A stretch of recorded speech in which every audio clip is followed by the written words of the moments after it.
By this, I mean, what makes you motivated enough that you're going to, you're going to wake up early in the morning, you're going to go to sleep late at night, you're going to be working 12 hours a day, you're going to be working weekends, holidays, and so on and so forth. But you're doing that work because you care about the problem you're trying to solve. So every startup, right, is trying to solve a problem. Every idea will hopefully be a good idea. It'll hopefully be improving our life and our processes. So you need to be passionate about this. If you're not passionate about it, you're never going to give the 100% necessary that you need to give. And if we look at a timeline which might be measured in terms of 5 years or even 8 years or more, it means that chances are that you're going to drop out at one point, because at one point things are going to get difficult. At one point you're going to be questioning yourself, why have I started this? And at one point you're not just going to be risking your own time or your own capital, but you might have asked your parents to contribute, you might have asked your friends and relatives to contribute capital, and suddenly you realize that all of that is at risk, and things are not working out as per your plan. And because of that, you're in hot water, basically. So if you're not burning to solve a particular issue from your idea, I would like you to seriously consider if it's worth turning that idea into a viable startup. And I'm sure that we've all been in this position one way or another. I'm sure that you have started things in the past which you might regret, either companies or academic papers or something like that. Believe me, it gets much worse when you take the commitment and you actually launch a company, because as soon as you do that, you're working in a very different environment. And then once you hire people, you have additional responsibilities. Once you raise capital, you have even more responsibilities. And the complexity and that risk of failure keep going up the further you go. So if you're not motivated, don't do it, okay? Or at least think how you're going to do it in the best way possible, so that you have these chances of success.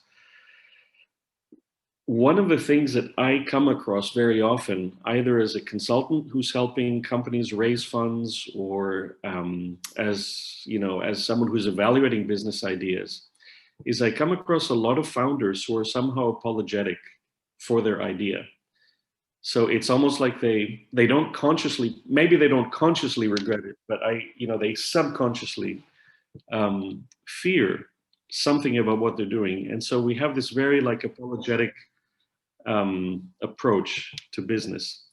And my point is that if you're not 100% confident, and if you're not passionately motivated about what you're doing, you're probably not ready. So again, ask yourself at the beginning, what sets you on fire? What are you really burning to change in terms of the idea that you're trying to launch? I think it's the first question. It's also the last question on this list, delivered in a slightly different method. And I think it's the most important thing that we as potential entrepreneurs, as potential innovators, have to offer. Okay, it's that drive. Okay, second question is a little bit more technical. And so I've gone from 100% emotion to 100% technocratic assessment. And that's the product market fit. And there's a fantastic article by James Lay, which I think is probably a standard in this area, even though it's relatively recent. I encourage everyone to read it. It's free access on Medium. But product market fit essentially is asking, what problem are you trying to solve? Okay, so again, a lot of founders are going to talk about their customers. A lot of founders get lost about talking about features. In our first startup, which we started in 2009, 2010, we were all about features, and we were all about the technical aspect of what we were trying to do.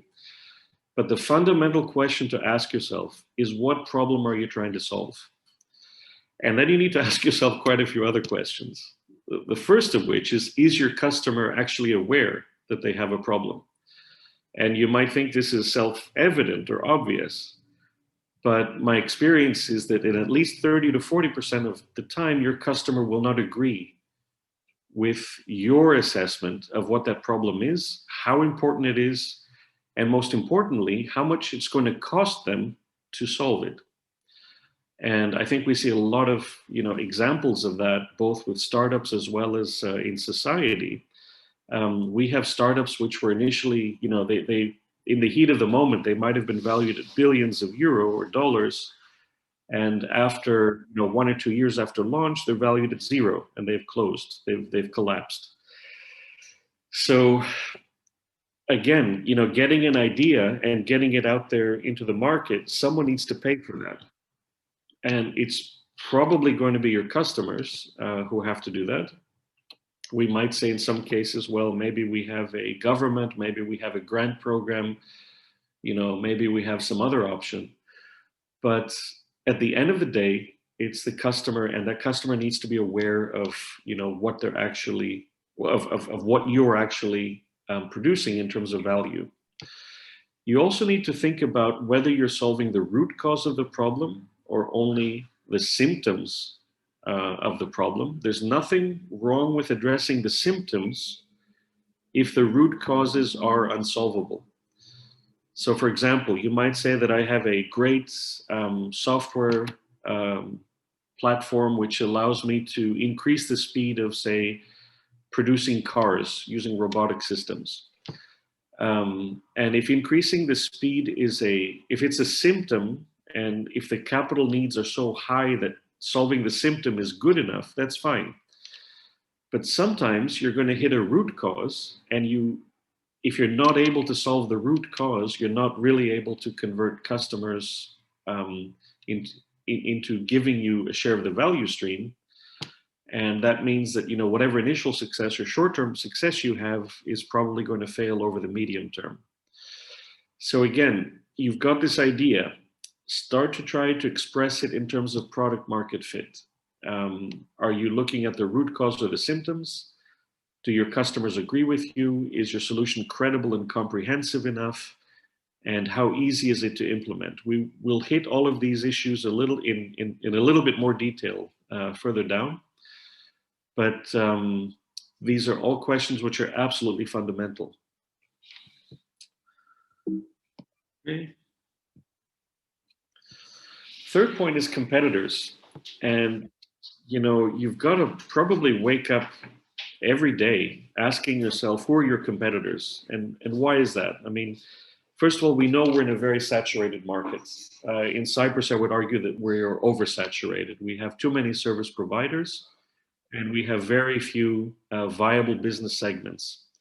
And if we look at other economies, we're typically moving in the same direction. Every segment is going to have competitors. Right now, you may be able to plot or to understand your direct and indirect competitors, but you always have to be aware that in the future, there are going to be competitors who will enter your segment. They're going to respond to what you're doing, and they will either emulate you, or they might already be well-entrenched competitors, and they're simply going to come in and try to replace you. Also, something which I see is very much a problem, and it's a problem that we encounter, and I personally encounter. Very often, you're going to define a competitor with a substandard product. So, like, you might say, okay, my competitor is LinkedIn. This is a real example. This is one of the results of our first startup. Okay, if you look at LinkedIn, it is a very challenging platform in that everything depends on the quality of information which is entered into LinkedIn. So we have the common garbage in, garbage out problem, right? Anyone can update their profile in the way they see fit. So you might be saying now, okay, LinkedIn isn't a competitor because of the low quality of information. But the fact is, if LinkedIn has a first mover advantage, and if they have industry connections and they have capital to spend, then going up against an entrenched competitor of that magnitude is going to be difficult. I mean, very difficult. So again, whenever you wake up in the morning, think about your competitors, okay? Never become complacent. And when you're trying to get that idea to market, remember that you're fundamentally entering a hostile environment. We tend to think of a startup as being something glamorous. We tend to think of it very optimistically as we're beginning operations. We start out with a lot of positive energy. But just remember, the environment is fundamentally hostile. Yes, there are opportunities for sure, but there's also lots of obstacles, and I would say the competitors are the number one obstacle. There's also one more thing that's really useful to think about. I've seen a lot of pitches where you have an app and you have a comparison table of things like features and pricing and things like that. This table, it's not a competitive analysis. It's a product analysis, okay? Or if you will, a service or a solution analysis. A competitive analysis is going to go much deeper, and it's going to discuss things like, why is your solution better? Why does your solution offer greater value? What are the unique resources or differentiators that are going to, create that advantage for you over time? So again, this may seem very, very simplistic, and typically, especially the younger we are, the more immortal we think we are when we're defining ideas. But experience shows that most startups are going to fail precisely because of competition in the market. So, take this, look at this, I would say, as deeply as possible when you're considering how to launch or when to launch. Okay. You're going to need to think as well very carefully about how you define and then later on how you defend your product or your solution. Now, you've all heard of the idea of the elevator pitch, where if you're in an elevator with either a potential investor or a potential customer, how can you pitch in like 1 minute or less or 30 seconds or less? I'd like you to think of something a little bit more difficult. I'd like you to think of how you can define your solution in a single sentence. In a single sentence, can you define what you're doing, which is solving the problem and which is better than anyone else? Chances are you can't. And there's nothing that says that it's got to be only one sentence. I don't care if it's 2 or 3 or whatever sentences. But the point is, if you cannot intuitively grasp and understand and express what that solution is, chances are you need to work on that entire product market fit and the value that you're offering. And again, when most of us are thinking about an idea, it's difficult to get to this level of finality, if you will, or to this level of confidence. But in addition to this, you need to always be able to express, why is your product significantly better than the competition? If you've read Peter Thiel, 0 to 1, he says something which is, I think, incredibly correct. He says that your product, in fact, has to be 10 times better than the competition. So not just slightly better, but better than by 1 order of magnitude. And if you look at other writing by, say, Elon Musk or Steve Jobs, it's roughly the same idea that, there's so much competition today and that we are so saturated that you need to be at least an order of magnitude better. And that means that intuitively, you and your customer need to understand, what that value is. And you've got to be confident enough to express why that's the case. And then there's one more thing I'd like to point out. And it's that, you might have this great idea of a superior product, but there's always going to be a switching cost. Okay, so your customer is going to have to pay to switch from whatever they're using now to the solution you're offering. Now, if there's no competing or comparable product, if you have a breakthrough innovation, then it's slightly more easy. But in most cases, we are asking, customers, whether they are individual consumers, whether they are large corporates or whatever, to switch from A to B. And you need to be ready to defend that position. And at the same time, you need to be ready to defend to an investor or to your partners, how are you going to prevent your customers from switching away from you in the future? Right? Step A is to get the customer. Step B is to retain the customer. And again, your idea might be fantastic, But if your customer cannot switch over to you, it doesn't matter how good it is, it's never going to be implemented, or at least it's going to be incredibly difficult to implement. And we see this in many sectors. For example, you probably all have a bank account in Cyprus or somewhere else. You've probably all complained at one time or another of how bad maybe the online banking system it is, how clunky, how slow, how bad the user interface might be. The fact of the matter is there are far better products on the market, but it's very difficult for a bank to actually implement them, right? We're talking legacy systems. We're talking about layer upon layer of code, which comprises those legacy systems. And even though everyone agrees, yes, we would love to have better UX, UI on our online banking interface, actually getting there may be impossible because the whole core banking system in many cases needs to be replaced. So think of those switching costs, okay? It's not to say that because you've got a great idea that everyone can afford to take up that idea, either in terms of finance or in terms of the complexity of adapting it. Okay. Now, you've got to profile your ideal customer. And, one of the questions that I ask in a lot of pitching sessions or in a lot of interviews is, who is the ideal customer? Have you actually encountered such a customer before? Have you dialogued with them? Have you discussed the specifications of what you're offering them? Have you discussed price? Are they price sensitive? But there's a series of questions that you have to ask, and I've outlined these here. And, if you want the best feedback on your idea, it's not your parent, it's not your professor, it's not a consultant like me, it's your ideal customer.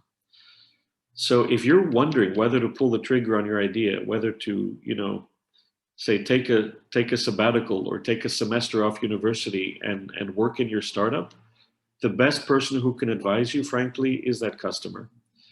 And the more customers you talk to, the better an idea you're going to have. And then either the more confident you're going to get that, your solution is the best possible solution, or the more you're going to understand that it's going to be actually a very difficult journey. And yeah, I need some help. I need to reconsider some things, and possibly, maybe I should not start at all. And, when I started my first business, my first business was my consultancy. I started it in 1995 in Athens. It was a very hard journey. And if I knew now what I knew back then, I probably wouldn't have started at all. Of course, I would be a totally different person right now.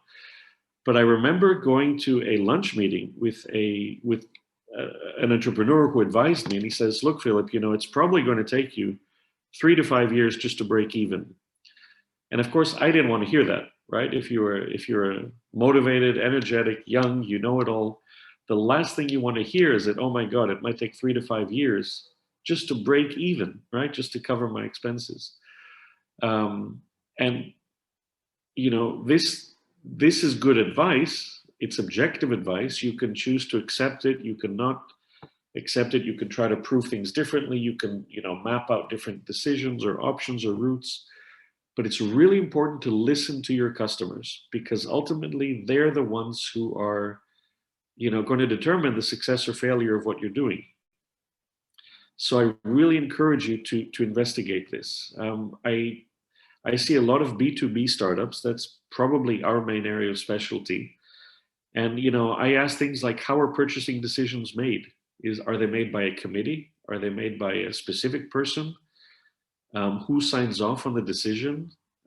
If there are multiple people, like if a CFO has to sign off, plus a CEO, what factors are they looking at to actually decide, yeah, we're going to go with this new solution? You need to think very carefully about the cost of acquisition, and that cost is related to the how you're going to convert customers. So for example, if you say that, my customers are hotels all over the world, and I'm selling a better central reservation system for them. Okay, fair enough. How are you actually going to convert the hotels, given that they have an installed CRS already? So you're going to have to get them to change over.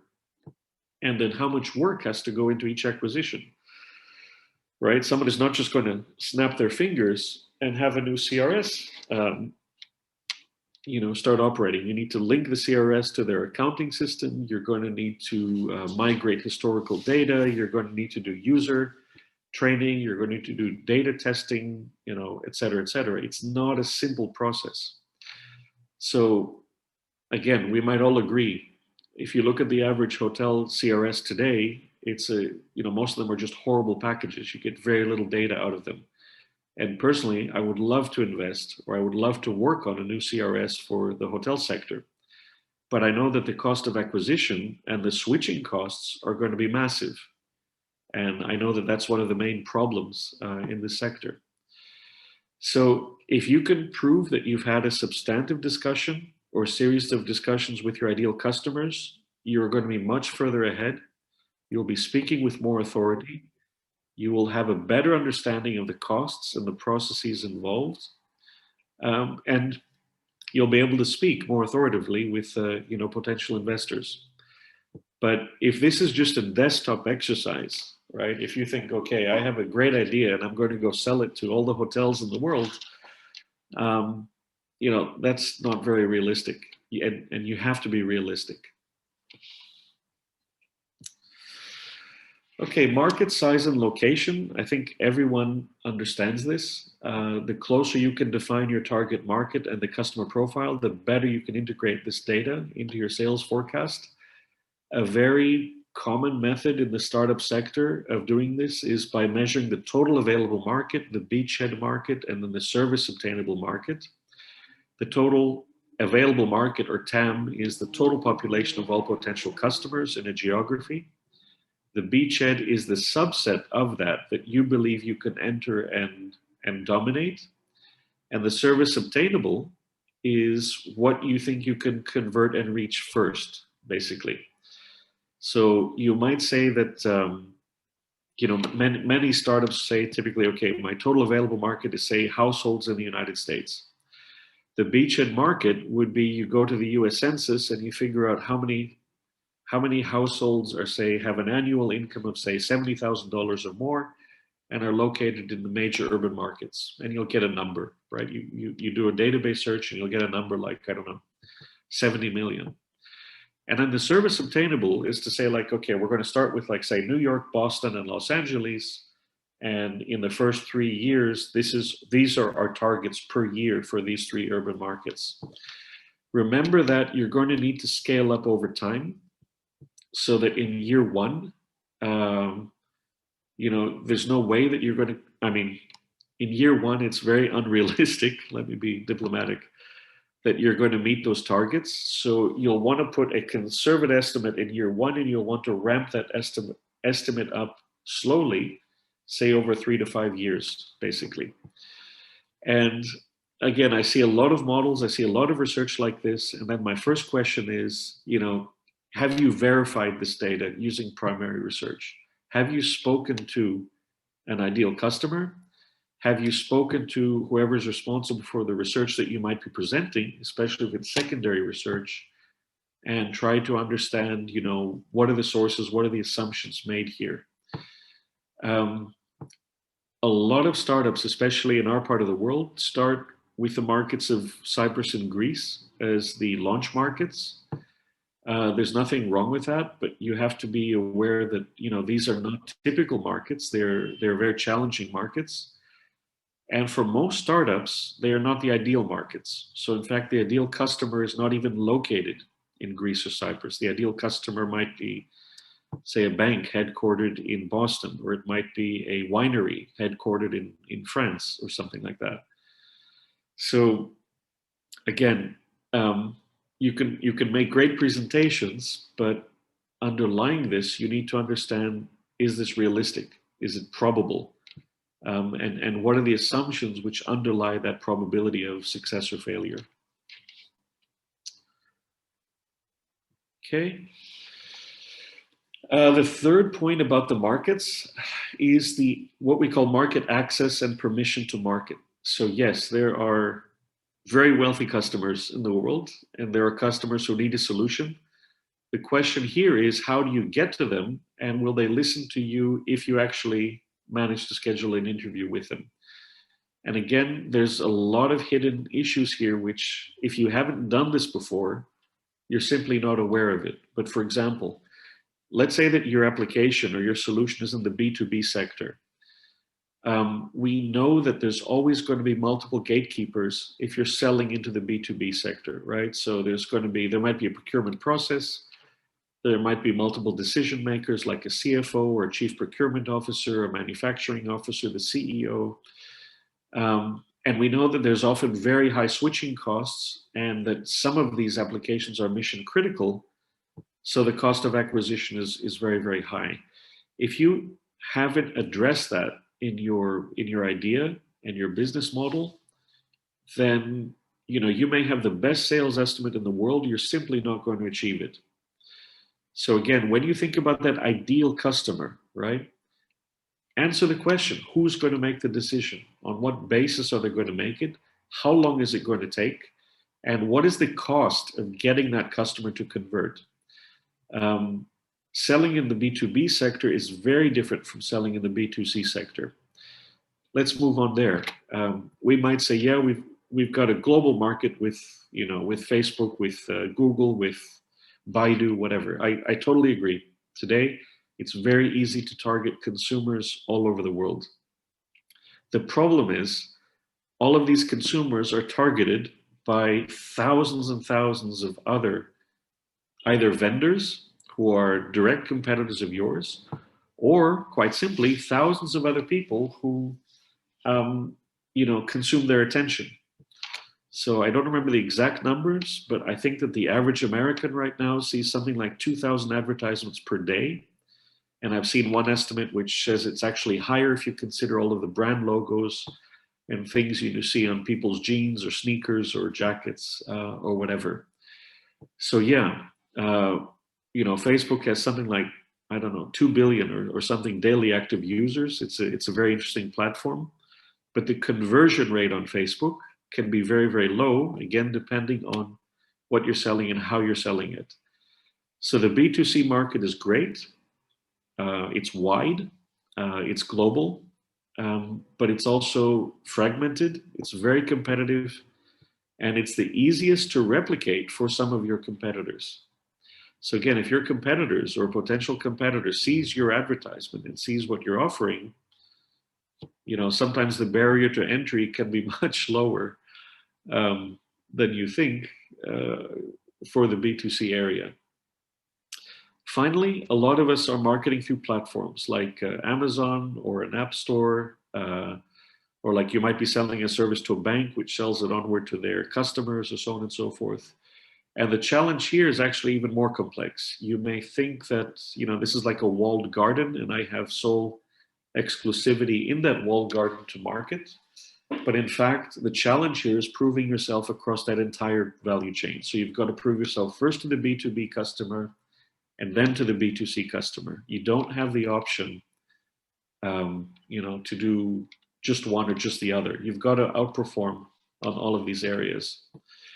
So again, if you have a business plan, you have a sales forecast, you've got to be able to prove that you can back up your assumptions, ideally through an actual sales discussion. Okay, so again, ideally having sat down with that ideal customer and walked through the steps with them and get an understanding of what it would take for them to convert, for them to sell, to buy, sorry. Okay, point 8 is testing your product. And what we're really asking here is, how are you testing the assumptions behind your solution? You might be producing, say, computer mice, and you might have them in 5 different colors.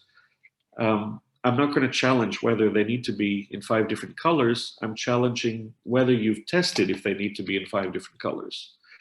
So how are you going to test the product? Well, the best option is to have a full prototype, right? To have a working model which can actually be reviewed or tested or tried out by potential customers. But if you don't have that, don't worry. You can test a mock-up. You can have a presentation. You can do a survey. You can, you have a lot of alternatives. My point is, if you don't have a prototype, don't say that I've got to ignore this step in the process. That is a fatal mistake. By not testing and by not engaging in some real consumer research or customer research, what this means is that the risk behind what you're claiming is your product market fit and the risk behind your sales forecast is that much larger. Okay, so again, example of you're producing the world's best computer mouse. You're producing it in 5 different colors. I'm fine with your assumption that it needs to be in 5 different colors as long as you've actually done some research on that assumption. Okay, why wouldn't we want it in 5 different colors? Well, because every color implies a different manufacturing process or higher variability in everything from inventory to purchasing to everything across the value chain. So my advice here, again, don't focus on the launch. Don't focus on your prototype in terms of getting a launch. Don't focus on it in terms of getting funding from a VC or an angel investor. Focus on it because it's going to help you understand the assumptions behind your idea. Okay? And I hope that this, in a way, removes a burden because I meet so many founders who are like totally stressed. They're like, we need 1 million to get a prototype. Well, okay, maybe that's the case. Maybe you do need 1 million, but can we think or can we brainstorm of some shortcuts or some alternatives so that we can get that prototype in front of a customer and get their feedback? Okay, so again, if we're talking about the launch process, that launch process might be how can you get a working prototype and how are you going to test that prototype with your ideal customer? If you've done this, your confidence is going to be much, much greater. And more importantly, anyone who's coming to back you or anyone who you're pitching to back you is going to understand that you've taken this seriously and that you've really gone out of your way to test the assumptions behind your solution. So no one expects a perfect product, right? When Bill Gates launched Microsoft, the first applications he had were crap.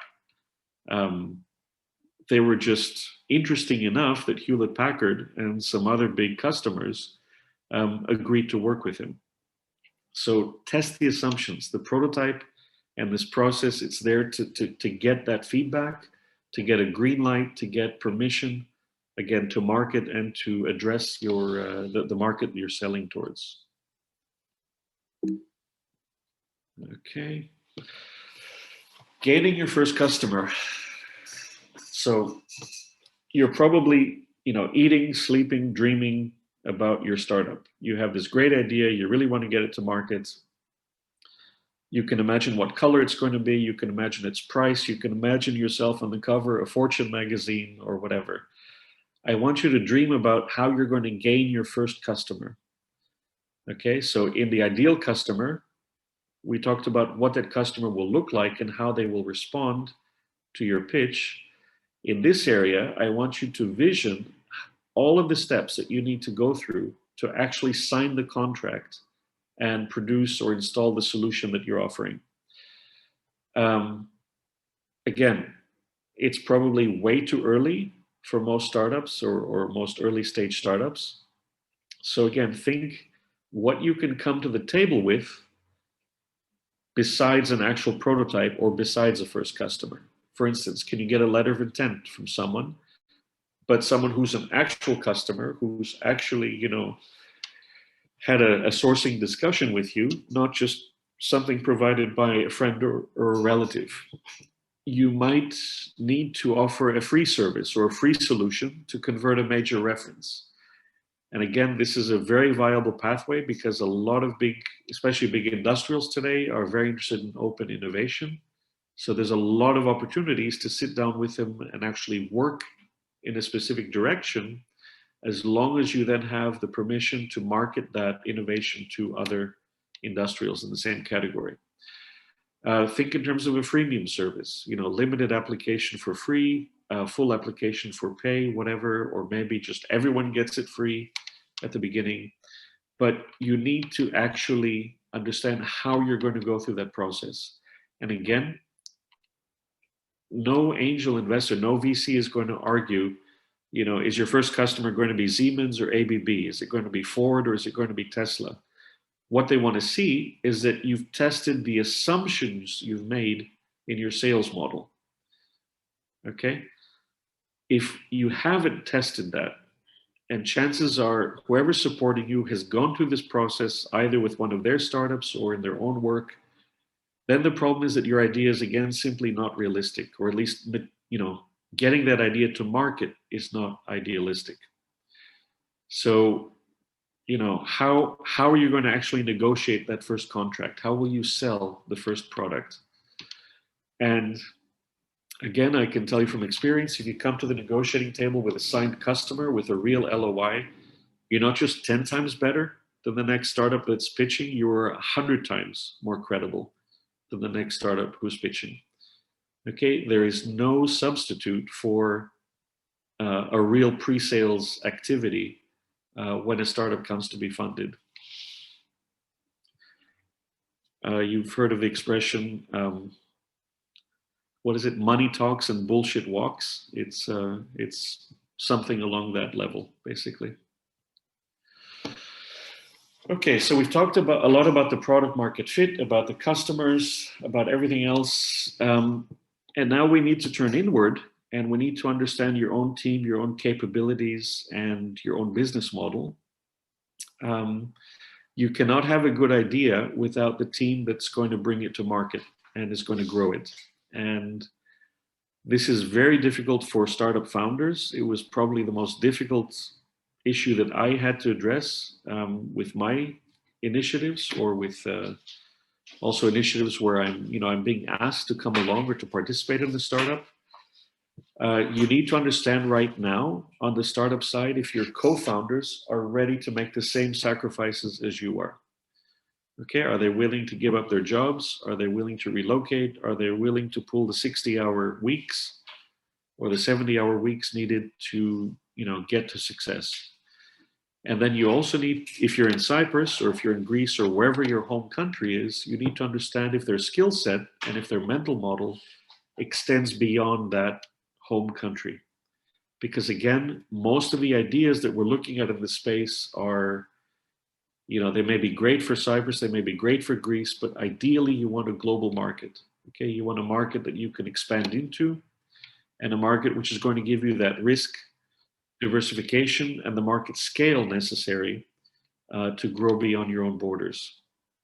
So step one is founders. Step two is the strategic executives that you will either have to recruit yourself or your backers are going to insist that you take on. And these are typically the rainmakers or the go-getters. These are people who are going to not just develop to order, they're going to innovate by themselves in order to achieve or overachieve the goals that are being set. So typical people in this area are your chief marketing officer, your chief sales officers, your regional sales officers, key coders, and so on and so forth.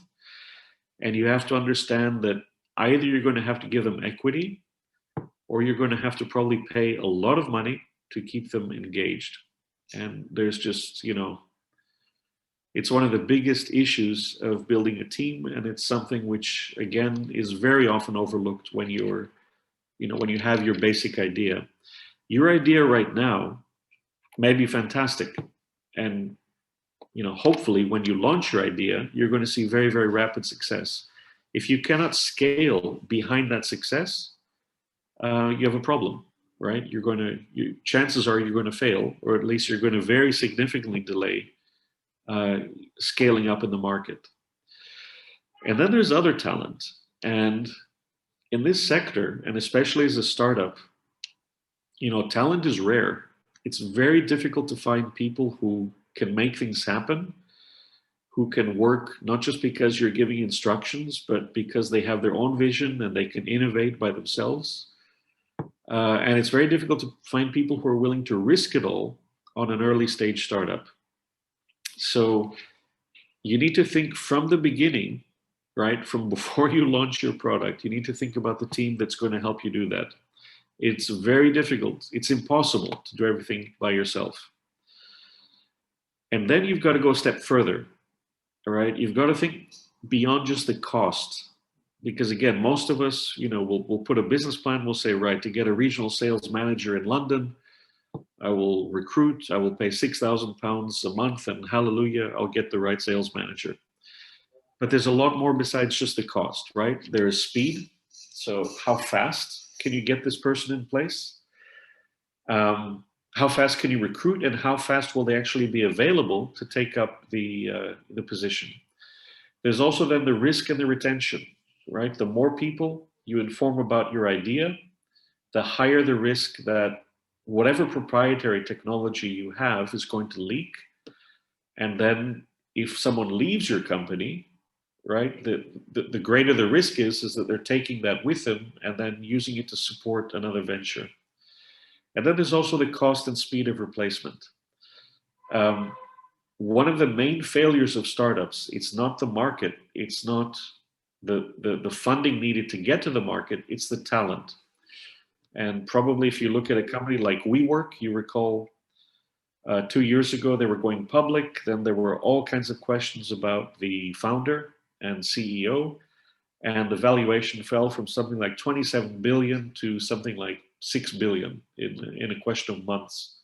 And that was purely a CEO issue, and it was purely a question of all of the assumptions that had been made behind everyone backing that CEO. So this team is probably the last thing you want to worry about with your idea. You're probably thinking of, coding, prototype, going to market, release 1.0, release 2.0. You're probably thinking of funding, Series A, Series B, whatever. But it's literally impossible without a team.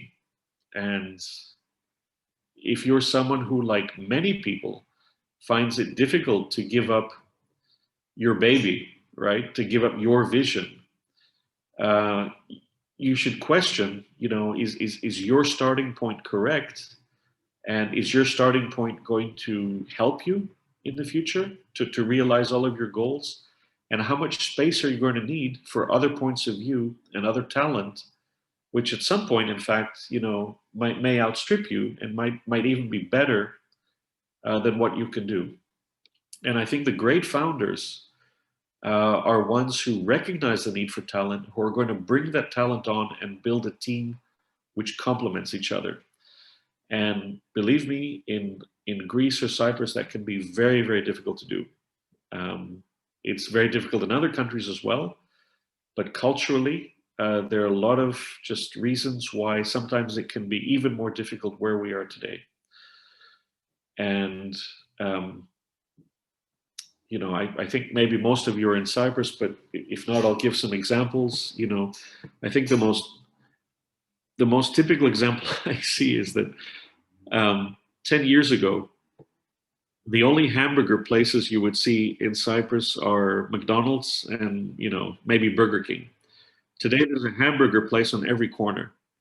If you go to Makariou Street in Limassol and you go to Enaerios, right, it used to be one or two cafes. Suddenly now it's full of cafes, one next to each other, and it's also full of souvlaki stores. And I kind of just catch myself wondering, what's the differentiation of one to the other, and how do they expect they're going to survive if there is no differentiation? And again, if you look at the turnover even before COVID of companies in this space, I think you can understand that, again, culturally, we all want to be our own boss. We all want to be our own founders. We all want the success. But I think a lot of the times that success might come sharing your success with someone else rather than trying to get it, all for yourself, or trying to work in a specific way where, you know best and where other people have very little to contribute. Again, I speak from experience, from personal experience as well. So I myself have a lot of work to do in this area. Besides the team, what you also want to look at is building your capabilities. And a capability it's the power or ability to do something. And To do this, we need to look at beyond just the people. We need to look at the organization and how the organization delivers value at certain times in that life cycle. So think in terms, I like to think in terms of like something which, is like an acceleration lock. Like, imagine people running the 100 meters, right? They're at the blocks, they're waiting for the starting gun. They are, they're crouching over the track. They're waiting for the gun to leap out and to run as fast as they can to complete that 100 meters. And when you get a startup from idea to launch to growth, there are several periods of equivalent effort. There are several sprints which have to be made all throughout the life cycle of that startup. Typical ones are when you raise your first real funding, and then suddenly you're not just accountable to yourself, but you're accountable to external shareholders, right? This requires capability. It has nothing to do with your own energy, your own motivation. It has to do with how well you can motivate others and develop processes to deliver those results. When you first sell or provide your solution, right? When it's out there on the market, you have to guarantee results. You can't sell an iPhone which doesn't work. You can't sell a car which doesn't start, okay? Your solution has to work. And that means that as an organization, you have to have the capability to deliver. Think about when you need to add or part ways with co-founders or team members, right? There's a whole process. And that process is going to affect the capabilities of your organization. It's going to affect, how fast you can work, how effectively you can work, how many hours you have in the day. And this is a capability. And, the questions here again is really, are you ready for these challenges? At the end of the day, it's really up to you. It's your choice if you're going to develop a capability or if you're going to micromanage and say, okay, I'm going to ignore the capabilities and we've got 24 hours per day. I'm going to work 22 hours per day. That doesn't work over time. Okay, it can work short term. It can work also when you're very young. But over time, that is not the right way to build a company, or at least not the right way to build about 99% of companies that we have. So the question here is, are you really ready to make these decisions? And that is a very personal issue. Just like with a team, it's, you have to give space to other people and processes, and you have to build capability, not just building a prototype, not just building a product. And again, this may be the last thing in your mind when you've got your great idea, but it's going to be the first thing on your mind. I can guarantee you the day after you register your company and you have to start work. One of the last things that we're looking at is the finance. So like the forecasting part of your business plan. And I want you to think of your financial model not as something which is going to be astounding or, no one cares if it's really going to deliver, say, 100% of equity in 5 years, or if it's going to return 1,000% of equity. That's not the purpose of the financial model. The financial model is a reality test, and it's a reality test of your business assumptions and therefore your business idea. So if you're afraid of numbers, but you have a great idea, your challenge is going to be to convert that idea into numbers and into some type of parameters which can be measured and which other people are going to evaluate, okay? So within the model, you're looking at things like, have you made realistic provisions for certain areas? Have you covered all of the details of your model? Do certain key ratios work? And again, I don't want to get into a discussion of what is a good ratio or a bad ratio. We can do that in another seminar. What's important is that they're there and that they make sense. So for instance, if it costs you €1,000 to convert a B2b customer, and your income in the first 3 years from that customer is only €750, there's a problem. It means we have to be prepared for a scenario where it's going to take 4 years of customer revenue just to break even on the acquisition costs. That is a significant driver or signal of potential failure. Okay. So again, this model, it's not that we're evaluating whether it's correct or not. What we need to understand is it real or not? And at the bottom of this, you have a product market fit, you have an ideal customer and the acquisition process for that, right? You have all of these other elements that we've discussed. We need to see that they're expressed in your financial forecast. If they're not expressed, you're going to be sent back to the drawing board before you can get financing. Or you might even get a financial pledge, but it's going to be contingent on or conditional on solving a lot of these issues. So like I said at the beginning with that photo of the casino, the roulette table, your financial model is basically defining a range of possibilities of success or failure of your idea. You may have more conservative investors and they will evaluate your model in a more conservative way.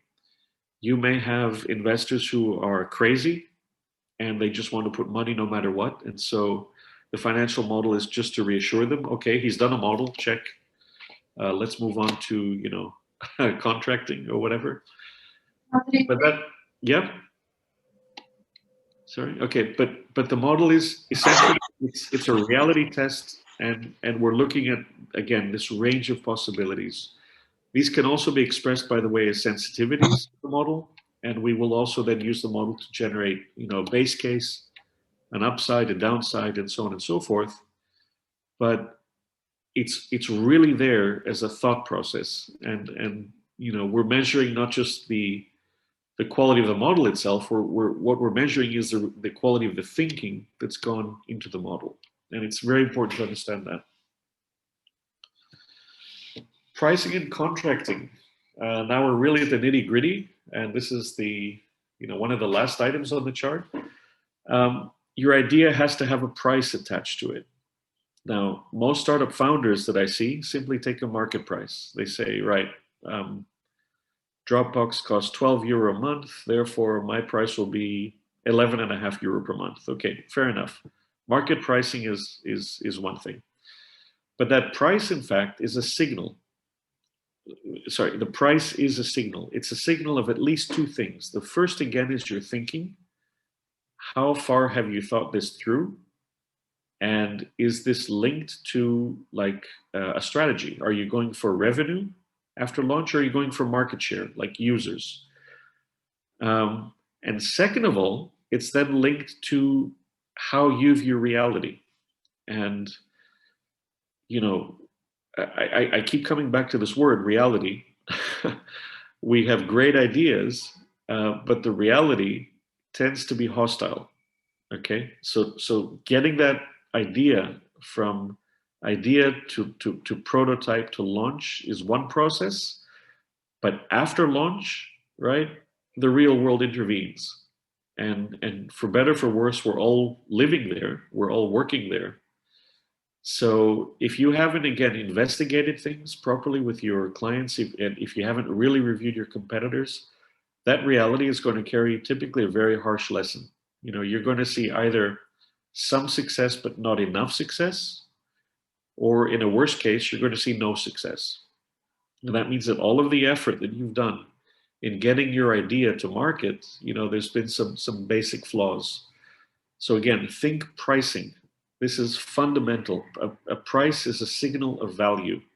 It's your understanding, but then it's also implicit in this. It's whether the customer is willing to pay it, and whether the value you produce is greater than the price you're charging.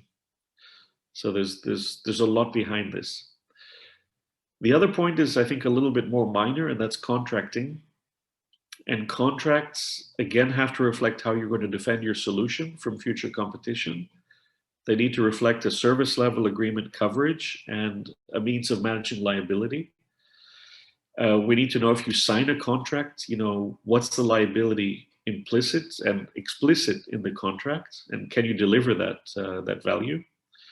And also we need to understand, how long does it take to complete a contract, and who has the bargaining power?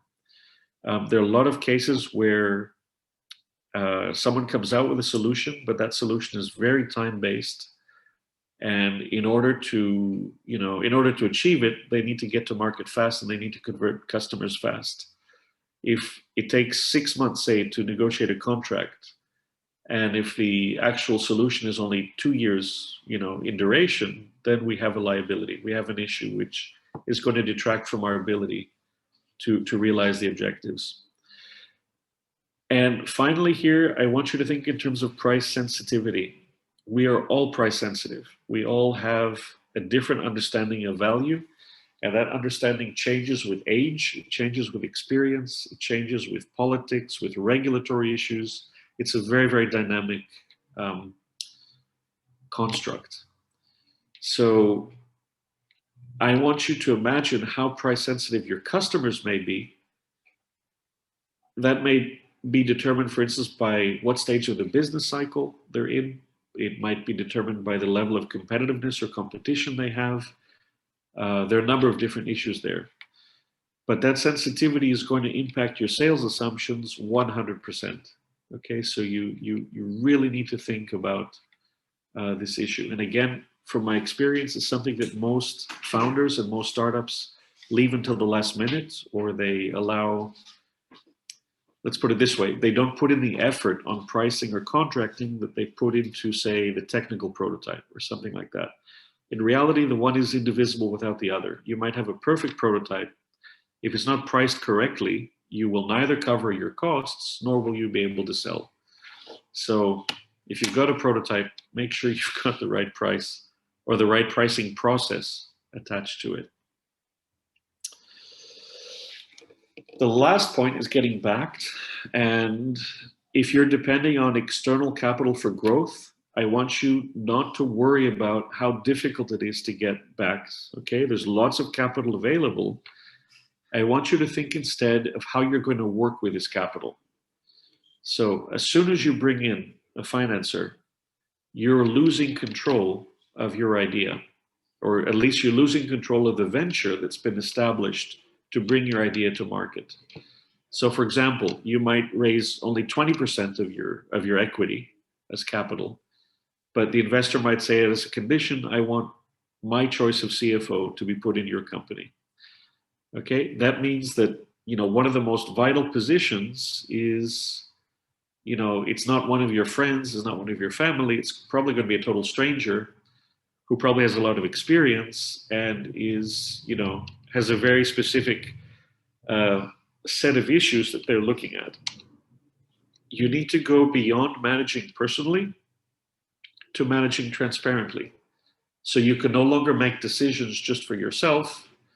You have to get a consensus, and you have to steer a company in a direction where lots of other people will have different inputs or impacts. And again, some of those people may be real experts, far more competent than you at that function. You need to be able to manage conflicts and conflicting priorities. And one of the biggest issues is you may have to relocate away from your home country if your shareholders demand it and if the market is based somewhere else. So again, don't think about the process of getting back. Forget pitching, forget, startup competitions, forget the process. Focus instead on what that process implies for you, for your decision-making, for governance, and for the growth itself. That's the most important issue here. Last slide, final test, and that is, are you ready to give it all up? So you've got an idea, you've developed your feasibility study, you've developed your pricing, you've done your pitches.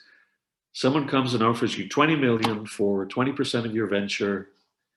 You say yes. That means you've got to give everything else up. Okay, you've got to resign from your job. You might be, say, a faculty member of university. You've got to give that up. You might be in the public sector. You've got to give that up. You might be in a family enterprise. You've got to give that up. Okay, you've got to take that leap of faith, which is what you've been fighting for a long time, and suddenly it's in front of you. And believe me when I say that so many people get used to doing the planning and not the doing, that they cannot make that leap of faith, even if they have all of the prerequisites that they have fought for and struggled for so long. And again, I want you to think of this also in terms of the very first question: what are you burning about? What really sets you on fire? If you go through this whole process, are you then ready to give up your old way of life and focus 100% on the risks of the new way of life, which is your new venture? This is not an easy decision to make. It may seem easy, but very often it's not. There are lots of complications. If you are married, if you have children, it can be especially difficult because there's a lot of stress, a lot of travel involved in things like this. And so again, just ask yourself this question. You might do a lot of work, you might have the best idea, and then when you're finally confronted with that choice, it may be one of the most difficult choices that you make. So what I've tried to look at in this short talk is, the fact that we have hundreds of ideas over the course of our lives. I think if we look at any sector today, we see potential for improvement. I think if we talk to our coworkers and our families and to the ecosystem, we see that a lot of people are willing to support us and willing to encourage us. But our challenge is really to get that idea from a simple idea in our heads into a viable plan which can attract capital and which can attract the energy of talented founders, talented staff, of people who are going to make it, go from something intangible to something very, very tangible. My experience after 25 years of doing this is that, yes, there is a process. It's never a guaranteed process, of course. There's always failures, there's always successes, which might be unexpected. But you need to think of the idea in as tangible a way as possible, and if you will, as skeptical a way as possible. And at the end of the day, the person you're challenging is yourself. You're challenging your thought process. You're challenging your own values, how you look at the world, how you look at problems, how you work with other people, how you control things, and it's this challenge which you engage in is hopefully going to promote your own personal growth. It's hopefully going to help you plan for a launch more effectively. And once you launch, it's hopefully going to help you manage the success that everyone wants you to have as painlessly and as effortlessly as possible. I think we live in an age where everything is transforming. 10 years from now, at least in many other countries, a lot of the work that we're doing today is going to be totally outmoded by things like artificial intelligence, by robotic process automation, by a number of different issues. And I think we can clearly see in which direction things are going.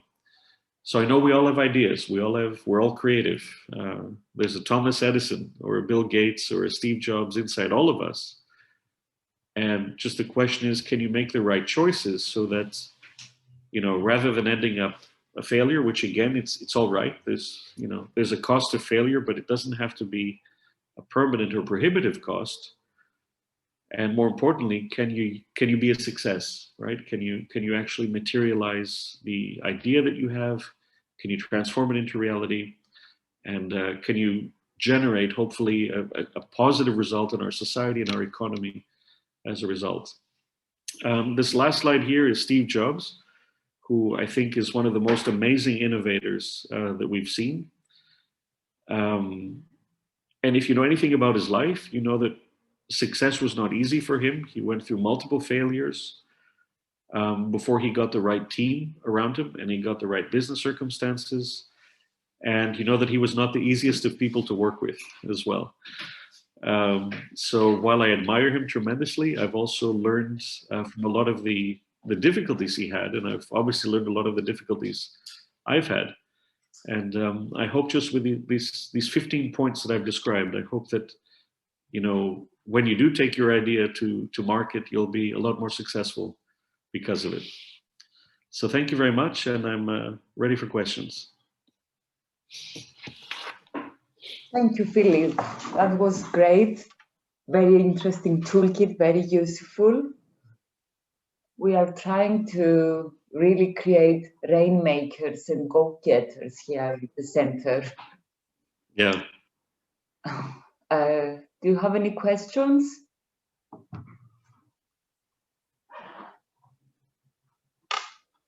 No. David, I see David, yes?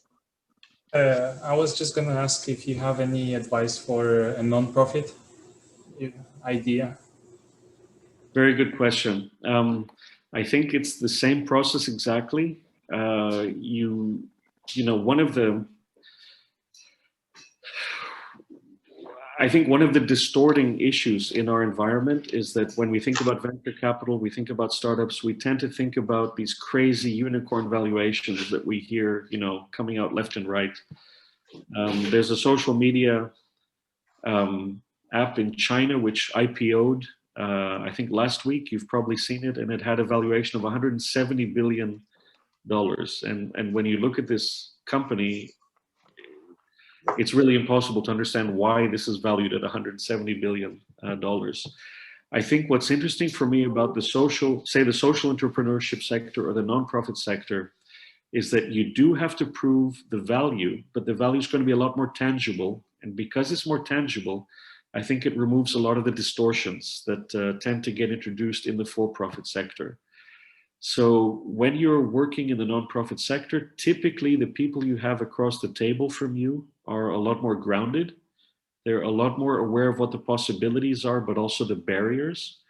So, you know, if you're like in the public sector, if you're dealing with public regulation, or if you're replicating a public process, like something like, say, poverty alleviation or environmental remediation, the realm of what is possible is going to be more limited, but at the same time, the path to getting there is going to be a lot clearer.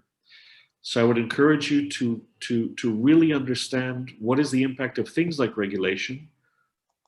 Do you have to complement that? Do you have to bypass it? Do you have to replace it? And who's going to be your ally in this process? You know, I've been in a lot of situations where, you know, we'll be sitting with regulators and they will freely admit, you know, of course we see that things can be done more productively. But at the same time, we're not allowed to by law. And also we cannot give the appearance of favoring a startup or someone else without a, you know, full public competition, without full transparency, and so on and so forth. So I would say go through this process, but add that whole regulatory aspect and that aspect of what is possible in this environment. You know, make that really be at the forefront of what you're doing. Thank you. Sure.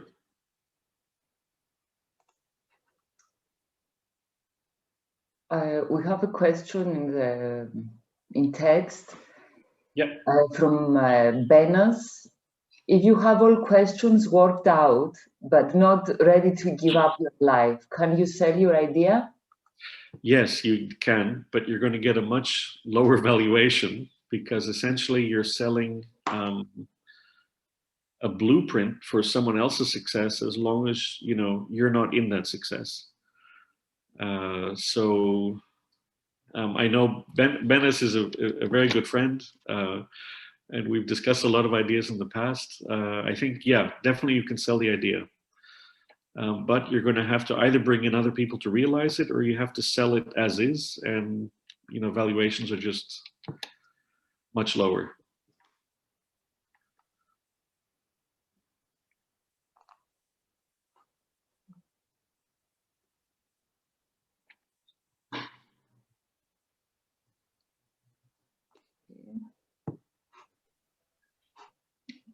One of the questions I'd like to ask, and it's do we have one? We have Panayota. Panayota? Okay. Yes. Can I ask something? Hi. Hi. Can you listen to me? Yes, we hear you. Yeah. I wanted to ask about the advice of Philip about if a student studying in university is interested in startups and entrepreneurship, what's the best thing they can do in this age if they have ideas about startups, should they continue with their studies and start after they finish, or research on their own and try competitions and things on their own? What are your thoughts on this? Very good question, and it's dependent really on a lot of factors. I think one of the main factors is where your market is. So, and again, this is something that we tend to overlook because we tend to have a pretty fantastic life here in Greece or Cyprus. The quality of life is, tends to be very, very good. And because of that, it influences how we see ideas and our own role in materializing these ideas. Now, one option is, I think, the obvious one. You try to make as much progress as you can on the startup parallel to your studies. And if you need to, maybe you take a sabbatical from your studies, maybe you take a semester off or a year off to try to make as much progress as you can. This will probably have limited success. And if you really want to launch the idea, you're going to have to do something which is equivalent to what Mark Zuckerberg did, or what some of the other big founders did. You're going to have to leave university to start it, because once it starts, you need to be there 150% of your time, basically. The problem, though, that I think we face here in Cyprus is that very often our markets are not in Cyprus or Greece, right? And that means that if you really want to do this, you cannot be here to begin with. So if you're in one of these situations where if you're a student here in Cyprus, but you have a burning idea, just make sure that your question is going to be answered by where the market is. If the market is not here, there's almost no way you can continue to be a student unless you simply delay the startup launch until you graduate.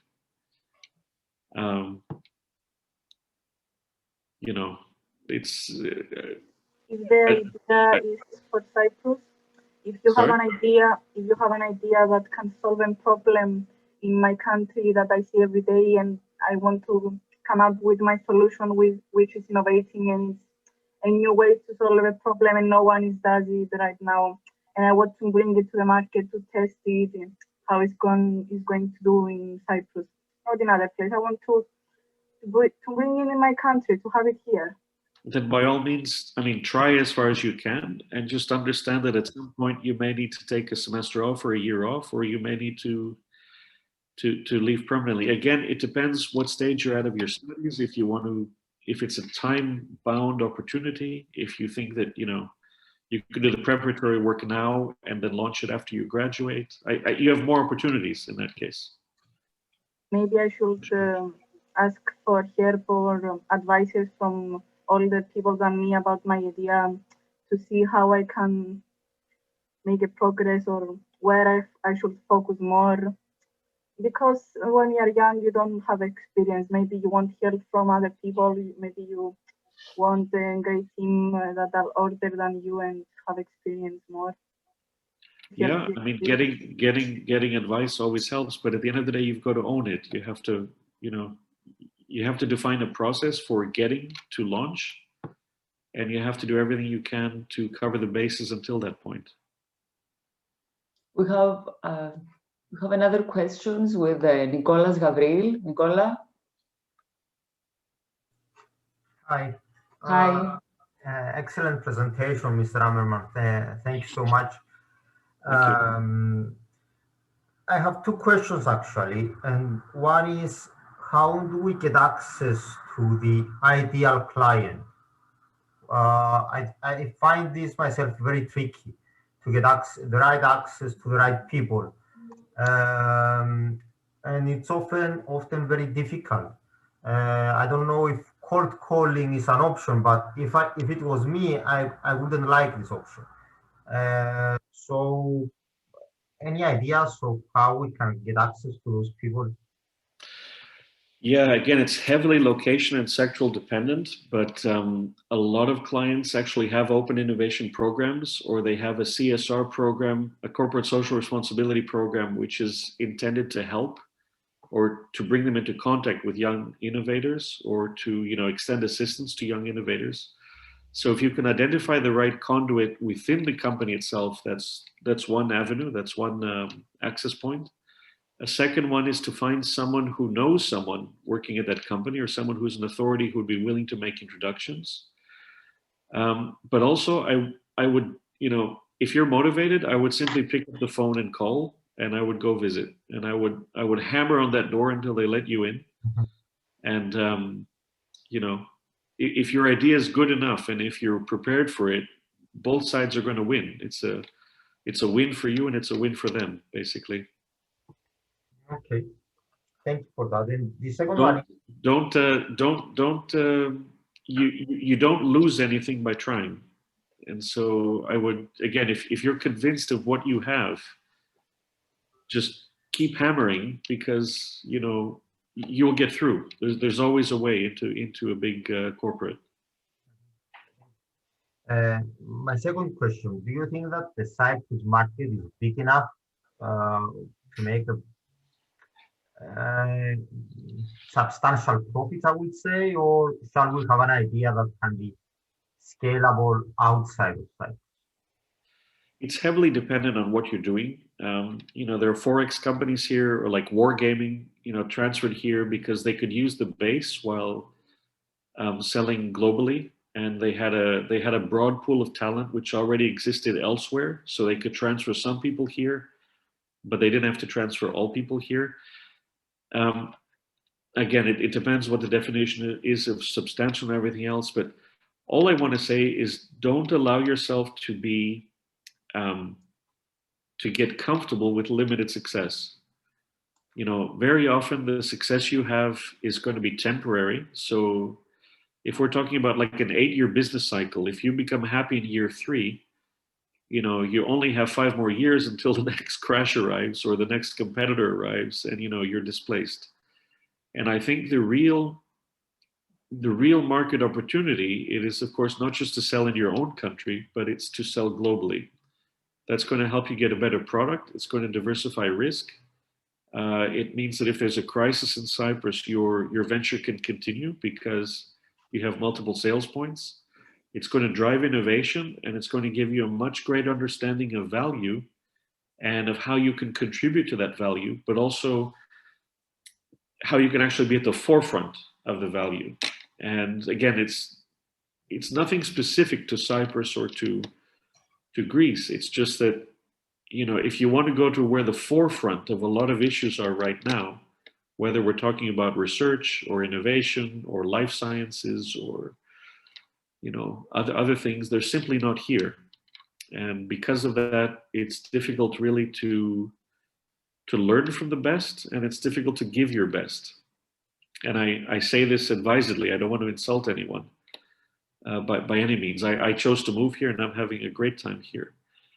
But the idea of challenging yourself and evolving outside of your comfort zone is typically something that requires an international approach or an international venue, basically. Thank you. And we have a written question. Yeah. If you have an idea, but you need somebody to talk to, how can you ensure that you secure your idea? It's almost impossible to secure an idea. You can sign a non-disclosure agreement, but it's very difficult to enforce those. And even in the contract itself, the contract has to be drafted in such a way that it's clear that on signature or as an amendment to the main NDA, you're actually establishing that the information you're sharing was not in the possession of who you're sharing it with from the beginning.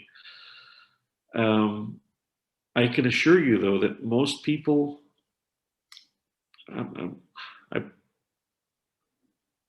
my response here is heavily colored by my own experience and my own outlook. But, most people, in fact, come into contact with too many ideas and they have too many opportunities. The challenge is really execution and actually implementing, picking one and implementing it. So, very often you can get the advice you need, I think, in with an open discussion, sometimes without, or often without having to go through this process of, NDAs and things like that.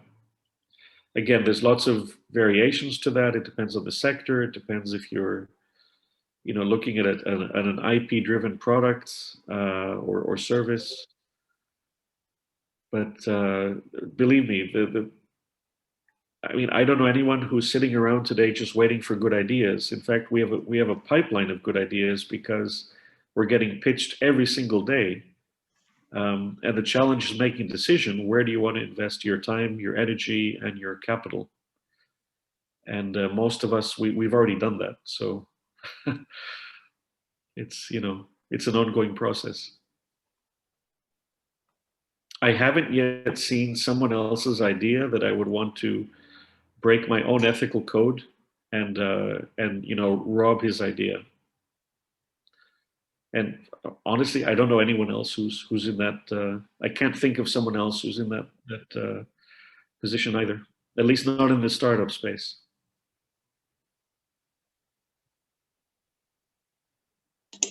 Mr. Philip, I have a question for you. Please. In the case of tourism in Cyprus, where do we lack innovation? Like in the marketing sector, or? Let me give you a very basic example. So you know that virtual reality goggles have been out for 5 years and more. Facebook bought Oculus Rift, which is the biggest hardware manufacturer. Apple is working on a double set, two VR products. There was augmented reality, which was proven beyond a shadow of a doubt by Pokemon Go 3 years ago. I would love to invest in a startup which does augmented and virtual reality for hotel tours and destination tours. I think it would transform the way that we view a destination, that we make decisions. And I think that the hotels and the destinations which do this are going to get a very measurable and very rapid increase in bookings. Another example, most hotel data systems are terrible. You cannot visually analyze the data on occupancy, on sources of occupancy, on emerging trends. You cannot easily import data from other sources like, booking.com. So you have a dynamic pricing application. So I would love to invest in a system which allows hotel managers and owners to make very rapid decisions on things like occupancy, pricing, revenue by source, revenue strategies, discounting strategies, customer loyalty, and so on and so forth. Those are two areas which, I think are desperately needed. And again, if you think about a hotel as a business model, and you understand that, this model needs to diversify risk. It needs to provide revenue from different sources. It has different commissions and different prices. It has a constantly changing price environment. This is an area where there's huge innovation possible. Massive. Just take price setting. There's room in the market for a startup which just does price research and price setting using big data and AI. Okay, thank you. Sure. Stavriana, you hear us? Good evening, and thank you very much for the amazing presentation. Thank you. In continuation to the previous question, you mentioned that the property industry is also due for a new innovation. Yeah. What kind of innovation would you like to see there? So there are startups in the UK and in the US which can take one building and show you the complete price and ownership records of that building for the past 20 or 30 years.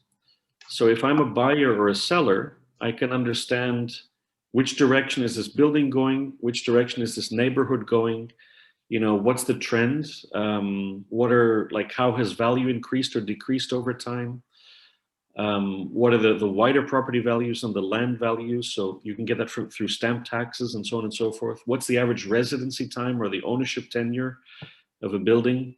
This is something which is a very simple decision-making tool which in other countries it's already been automated, and where, you know, in Cyprus we still don't have that level of visibility or oversight.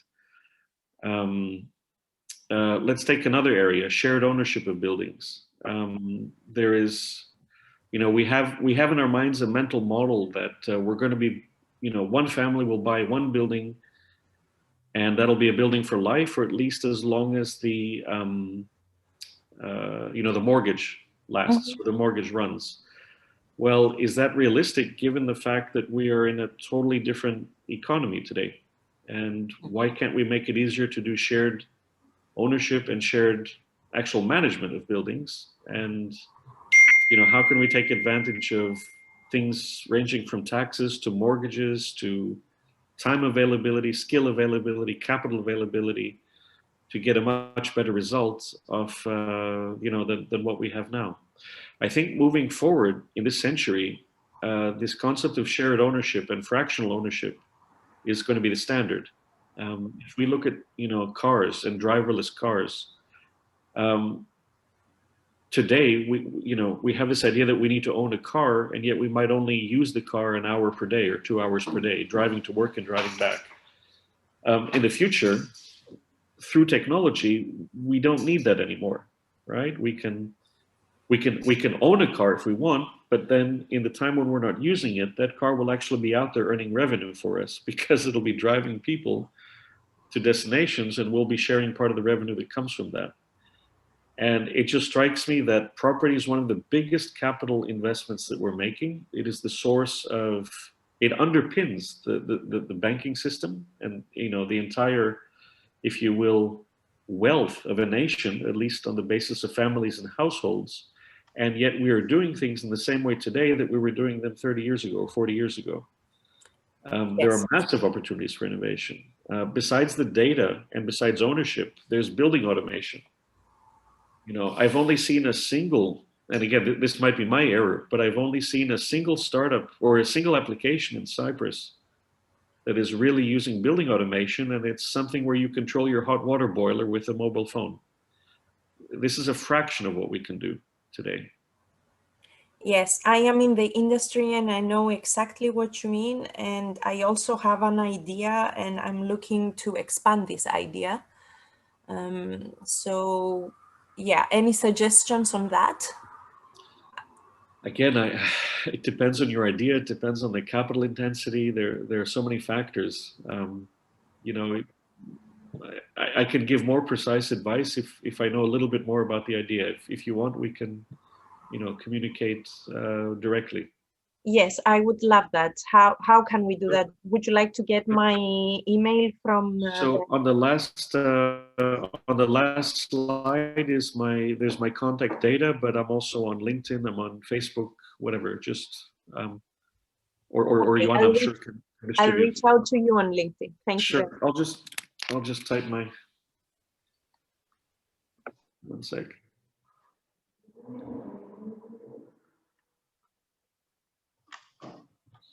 I'll just put in my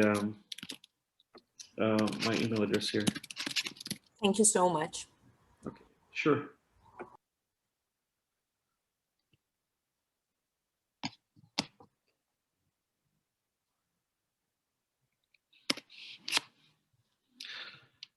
I have a question if no one else has one. Okay. Go Does on. anyone else have a question? I don't see any questions. Any other questions now? Okay. So, I mean, all of my life I've been a Greek patriot, and now something of a Cypriot patriot. And so a lot of what I've done in my life has been heavily influenced by my love of Greece, and now, you know, by the fact that I'm here in Cyprus and living here permanently in Cyprus. And I can see very clearly, because of the fact that I've studied in the United States, I've worked in the US, I've worked in France, I've worked in Germany, I've worked in the UK, and in many other countries, I see that my mental model changes to suit the country I'm in, and the social customs, the market potential, the, you know, methods of negotiation, of contracting, and so on and so forth, of the country I'm in.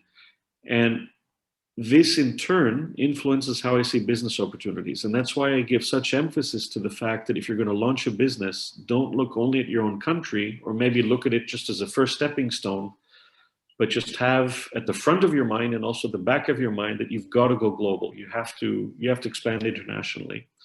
Do other people feel the same way I do? I mean, what is the role of challenging yourself to evolve and to grow beyond your own border? And how much of a priority is that today? Anyone?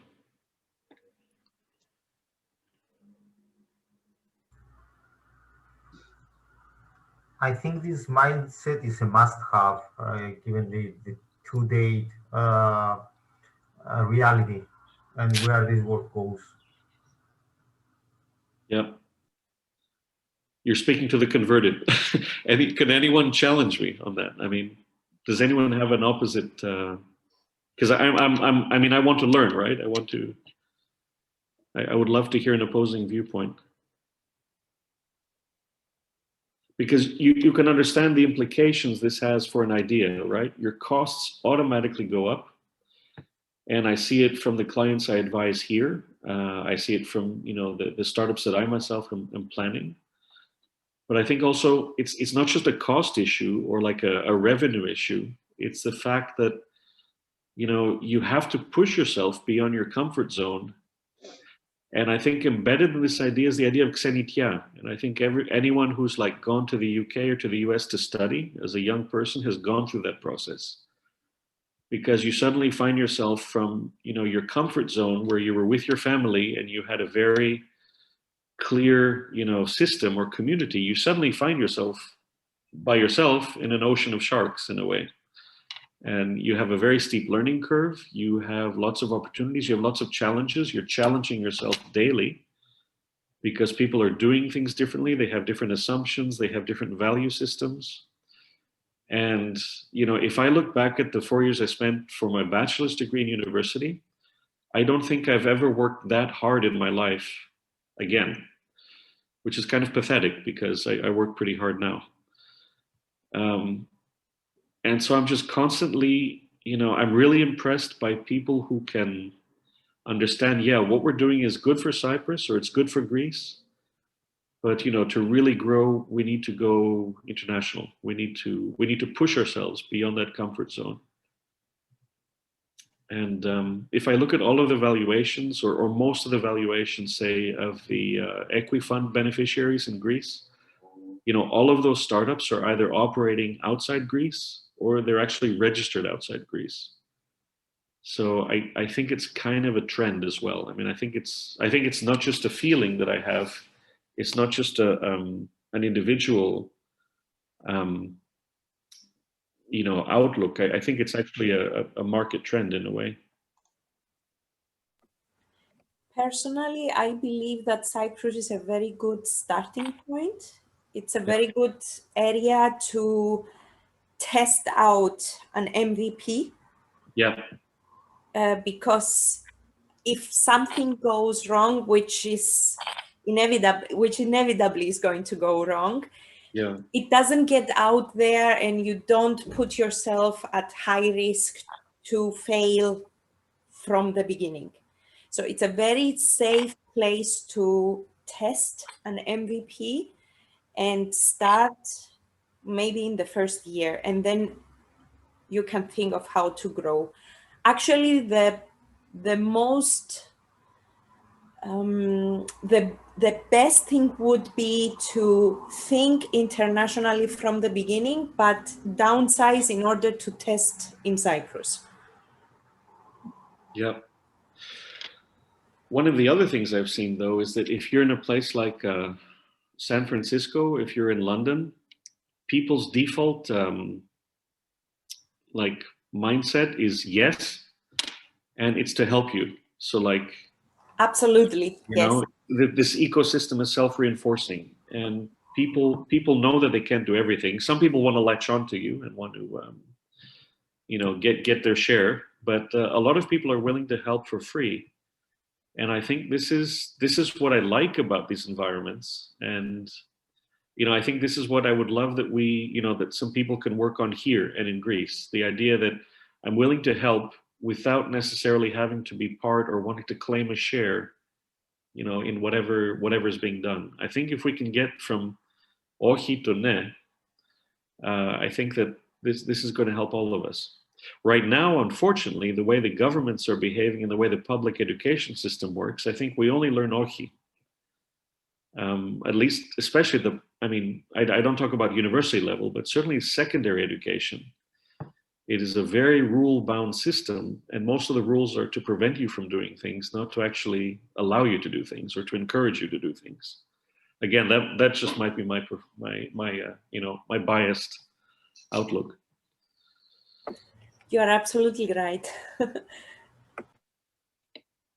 Yeah. So we should work on the ecosystem.